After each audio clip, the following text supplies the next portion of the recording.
The Silent Experiment. Ethan Hartley stood in the heart of the high-tech research lab, surrounded by gleaming machinery and the faint hum of energy pulsing through the air. His brow furrowed as he meticulously reviewed the complex calculations on his screen, his heart racing with anticipation. Today was the day he would test his groundbreaking theory on consciousness separation. Patel, his colleague and close friend, entered the lab, her gaze curious. You look intense, Ethan. Are you ready for this? I have to be, he replied, a mix of excitement and anxiety bubbling within him. This could change everything, our understanding of consciousness itself. Patel nodded, a flicker of concern crossing her features. Just remember, this is uncharted territory. We have no idea what we're about to unleash. Ethan offered a reassuring smile, but inside, doubt gnawed at him. He felt a weight of responsibility, knowing the impact this experiment could have, not just on their careers, but on humanity's future. As the rest of the team gathered, Ethan took a moment to compose himself. He looked around the room, seeing the eager faces of his colleagues, each one driven by the promise of discovery. All right, everyone, he began, trying to inject confidence into the atmosphere. This is a pivotal moment in our research. If successful, we might unlock new realms of human experience. The machinery whirred to life, lights flashing in a mesmerizing display. As the countdown began, 3, 2, 1. Ethan initiated the process, feeling a rush of energy course through him, a tingling sensation that felt both exhilarating and terrifying as his consciousness began to separate from his physical form. His body shimmered, appearing translucent, almost ghost-like. It worked, he exclaimed, awe flooding his senses. He could see his labmates staring in disbelief, their mouths agape at the sight before them. But as he floated in this ethereal state, a troubling thought took root in his mind. What if I'm not the same? What if I lose myself? Returning to reality, Ethan felt disoriented, a sensation akin to waking from a vivid dream.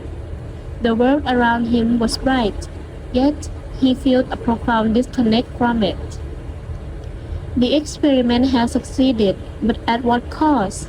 He couldn't shake the eerie feeling that something had fundamentally changed within him. In the days that followed, Ethan noticed peculiar shifts in his perception. Time seemed to stretch, dragging moments out, and sounds grew muffled. As he were submerged in water, conversations felt distant, and he struggled to engage with his colleagues during meetings. Then came the revelation that would alter everything. He could sense the thoughts and feelings of those around. It started subtly, an undercurrent of anxiety from Patel. As she worked on her calculations, the flicker of uncertainty from Keller as he prepared his presentation. One afternoon, Ethan found himself sitting in the meeting, listening to Keller present a new idea. Suddenly, Ethan felt a surge of insight flood his mind. He knew exactly what Keller was about to say. That's a brilliant point, Keller, he interjected smoothly, redirecting the conversation. But what if we approach it in this way?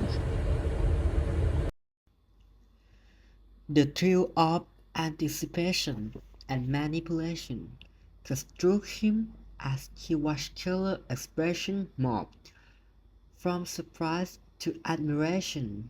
As Ethan honored his ability, he felt a strange exhilaration take hold.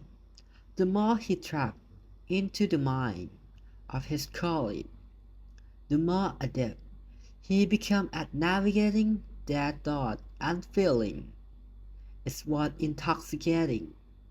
He could steer discussion, anticipate objection, and position himself as the star of the project.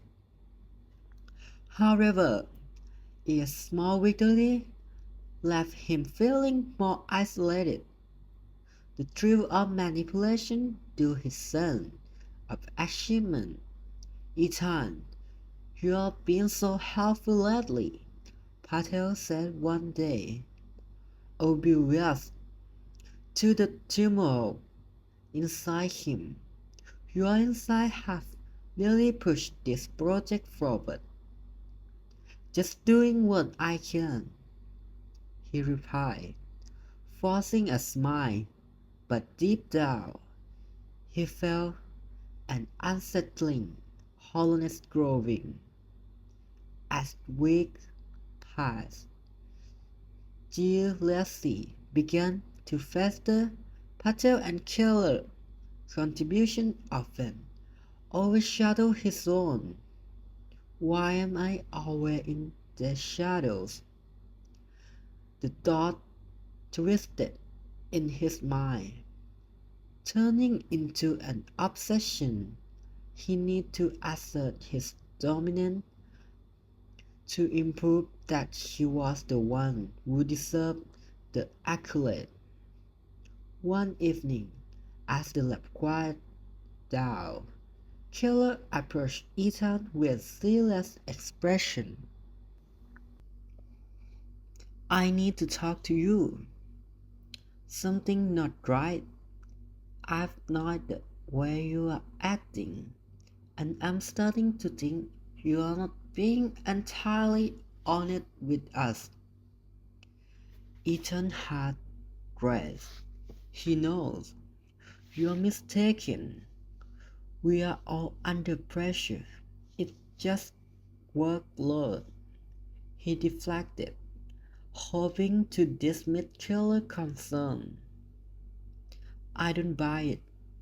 Keller placed determination etched on his face. We are in this together.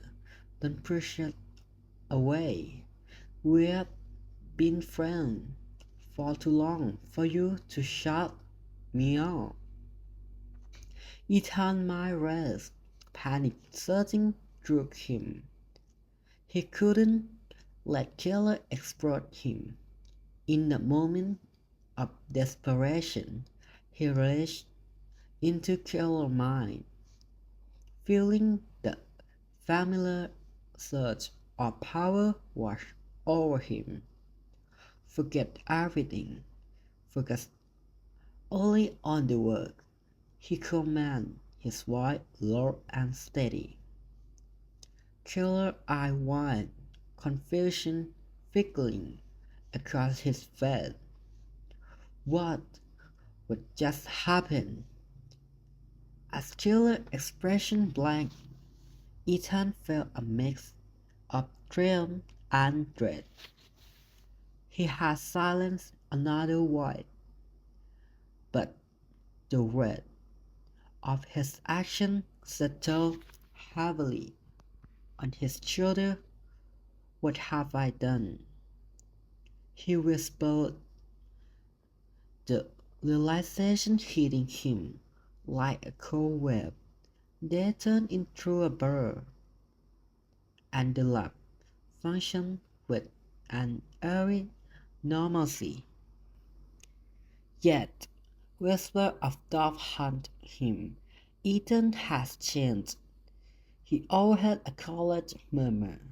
The one thriving cumulatively felt strained, and the growing suspicion around him was suffocating.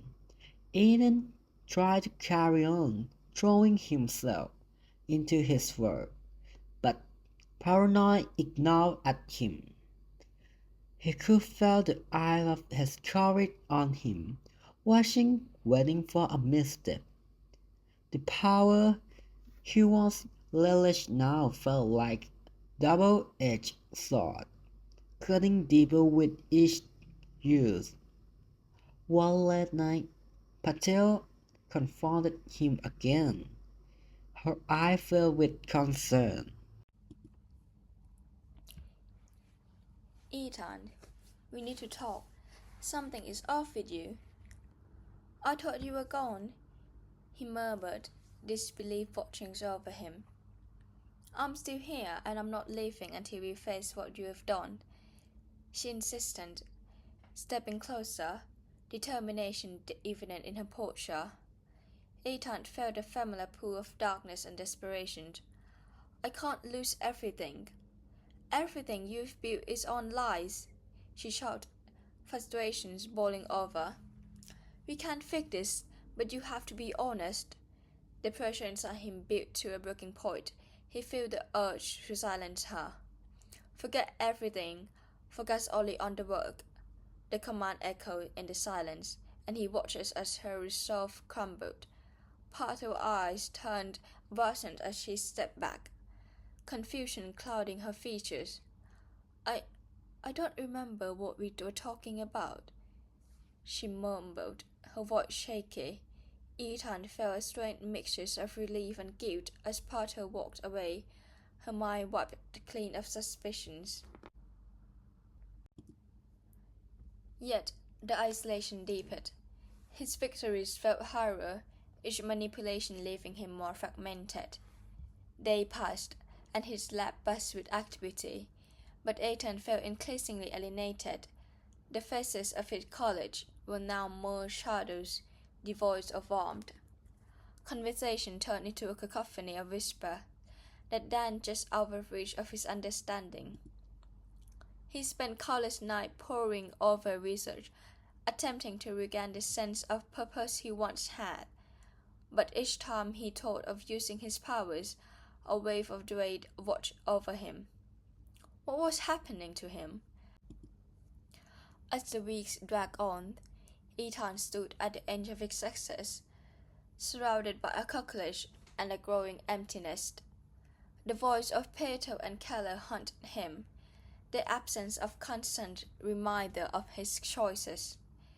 In the moments of desperation, he closed his eyes, reaching into the recesses of his mind.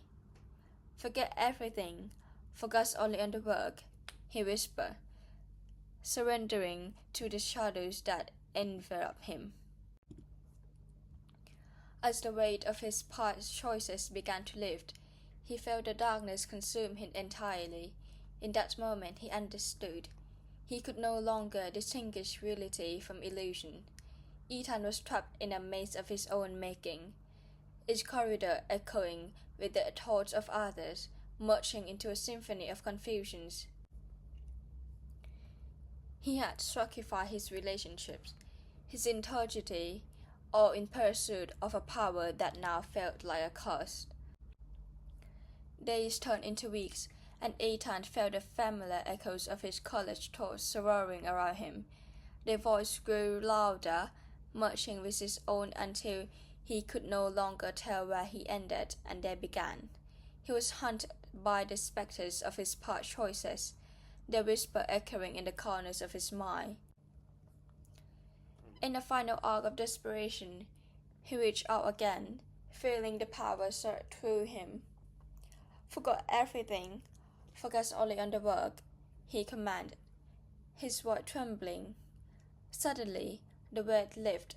He felt a moment of clarity, a fleeting glimpse of his former self. But the moment was gone, repressed by an overwhelming fog. Ethan stood alone in a now familiar lab, a ghost wandering through a world where now nothing was real, and every thought belonged to someone else. He has lost himself entirely, becoming a hollow vessel driven by the echoes of others' minds. As he gazed at his reflections in the glass wall, he barely recognized the man staring back. The once passionate scientist has become a mere shadow, trapped in the web of his own creation. In his quest for knowledge and power, he had sacrificed his very essence.